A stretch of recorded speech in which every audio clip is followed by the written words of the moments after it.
ఏదో రామకృష్ణ గారు సూటిగా ఒక ప్రశ్న అడుగుదాం అనుకుంటున్నా. స్టాక్ మార్కెట్‌లో అదృష్టవంతులు ఎవరు అంటే ఏం చెప్తారు మీరు దానికి? సూటిగా అడిగినప్పటికీ చాలా లోతైన ప్రశ్న అని చెప్పుకోవచ్చండి. అంటే ముఖ్యంగా మనం ఒక ఎపిసోడ్ చేసామండి. అంటే ఈరోజు ఒక సీక్రెట్ చెప్దాం ప్రేక్షకులకి. అసలు స్టాక్ మార్కెట్లో అదృష్టవంతులు ఎవరో చివరిలో ఆ సీక్రెట్ రివీల్ చేద్దాము. అంటే బేసిక్గా మనం ఒక ఎపిసోడ్ చేసామండి స్టార్టింగ్లో, చాలా అంటే 1-2 సంవత్సరాల క్రితం బహుశా. దాంట్లో అంటే మన చేతిలోనే, అంటే మన చేతి వేళల్లోనే మనం అన్ని రూల్స్ గుర్తుపెట్టుకోవచ్చని ఒక ఎపిసోడ్ చేయడం జరిగింది. సో వాటికి మనం ఏం చెప్పామంటే, థంబ్ ఫింగర్ అంటే స్ట్రాంగ్ కంపెనీస్ సెలెక్ట్ చేసుకోవాలి, అంటే స్ట్రాంగ్ ఫింగర్ కాబట్టి. అట్లాగే ఇండికేట్ చేసే ఫింగర్ని, ఆ ఫింగర్ ద్వారా మనం అంటే రైట్ ప్రైస్ ఎంచుకోవాలని చెప్పడం జరిగింది. అట్లాగే రింగ్ ఫింగర్కి వచ్చేటప్పటికి ఒక మ్యారేజ్ లాగా ఒక కమిటెడ్గా చాలా కాలం పాటు షేర్స్ ఉంచుకోవాలని చెప్పింది. అట్లాగే లాస్ట్ ఫింగరు, షార్ట్ ఫింగరు, లేకపోతే వాటికి లీక్స్ ఉండకూడదని, అంటే మనం ఫైనాన్స్కి తెచ్చి కానీ, లేకపోతే షార్ట్ టర్మ్ ఫండ్స్ కానీ స్టాక్ మార్కెట్లో పెడితే డబ్బులు రావని చెప్పడం జరిగింది. అన్నిటికంటే ముఖ్యమైనది మిడిల్ ఫింగరు, అది బిగ్ ఫింగర్ అన్నమాట. అంటే మన పొజిషన్ సైజ్ పెద్దగా ఉండాలి. అంటే మన పొజిషన్ ఎక్కువగా ఉన్నట్లయితే మనకు ఎక్కువ లాభం వచ్చే అవకాశం ఉంది. దీని గురించి మనం ఈరోజు స్ట్రెస్ చేద్దామండి. అట్లాగే ఈ పర్టికులర్ వీడియో కూడా లింక్ మనం కింద ఇస్తే మళ్ళీ ఒకసారి ప్రేక్షకులు చూస్తారు. సో ముఖ్యంగా ఈ సీక్రెట్ ఏంటంటే, స్టాక్ మార్కెట్ని రకరకాలుగా రివ్యూ చేస్తుంటారు, రకరకాలుగా అనలైజ్ చేస్తారు షేర్ల గురించి, వాటి గురించి.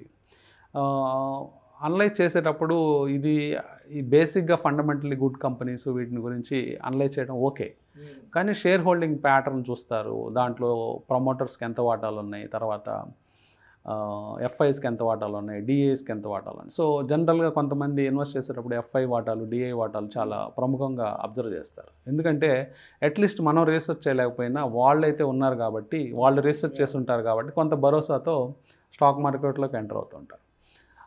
సో ఇది దాటుకొని ఇంకా ఫర్దర్గా కొన్ని అనలైజ్ చేసేటప్పుడు కంపెనీకి అప్పులు ఎంత ఉన్నాయి, అంటే అప్పు లేనివాడు అత్యంత భాగ్యశాలని, అదృష్టవంతుడు అని చెప్తూ ఉంటారు. సో అప్పు లేని కంపెనీలు నడవడం సులభం అని వారన్ బఫెట్ కూడా చెప్పాడు.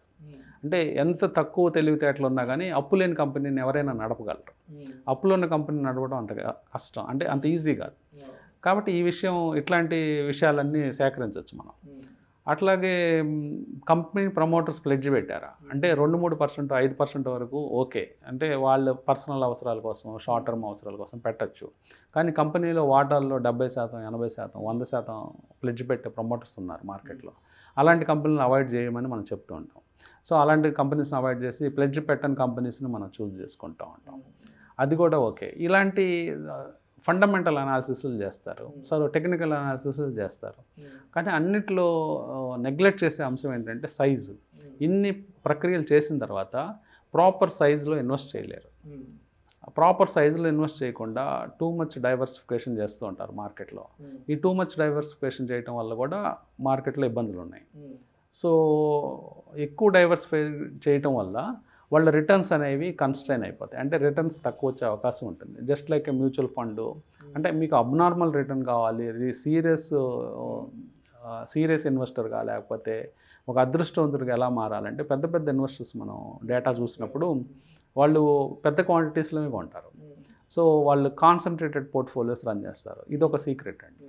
సో నెక్స్ట్ నేను చెప్పబోయే సీక్రెట్ ఏంటంటే, షేర్ హోల్డింగ్ ప్యాటర్న్ ఇందాక మనం అనుకున్నాం. అంటే ప్రమోటర్ వాటాలు ఎంత ఉన్నాయి, ఎఫ్ఐస్, డిఐస్, లేకపోతే పబ్లిక్, అంటే రిటైల్ ఇన్వెస్టర్స్, అలాగే హెచ్ఎన్ఐస్ కలిపి పబ్లిక్ వాటాలు ఎంత ఉన్నాయి చూడొచ్చు. అది ఏ వెబ్సైట్లోనే దొరుకుతుంది.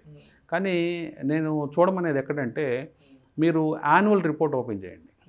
యాన్యువల్ రిపోర్ట్ అది పీడిఎఫ్ రూపంలో మనకి బీఎస్సీ, ఎన్ఎస్సిలో మనం షేర్ ప్రైస్ టైప్ చేసిన తర్వాత యాన్యువల్ రిపోర్ట్ అనే లింక్ క్లిక్ చేస్తే మనకి యాన్యువల్ రిపోర్ట్ డౌన్లోడ్ చేసుకోవచ్చు ఏ కంపెనీదైనా.